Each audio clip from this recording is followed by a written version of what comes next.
صاروخ باليستي جديد أطلقته كوريا الشمالية الاثنين من قاعدة جوية غرب البلاد. بيونغ يونغ أعلنت أنها اختبرت الصاروخ بنجاح. وكالة الأنباء الكورية الشمالية قالت أن الصاروخ من نوع أرض بين متوسط وبعيد المدى. كما عبر زعيم كوريا الشمالية كيم جونغ أون عن فرحته وارتياحه لامتلاك وسيلة قوية أخرى لهجوم نووي. وذكرت وزارة الدفاع الكورية الجنوبية أن الصاروخ قطع مسافة 500 كيلومتر باتجاه الشرق ليسقط في بحر اليابان.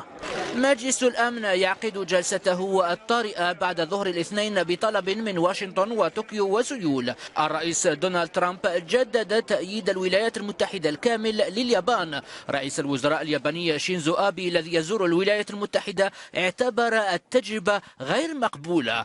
الصين التي تعتبر الحليف الرئيسي لبيونغ يونغ اعترضت على إطلاق الصاروخ.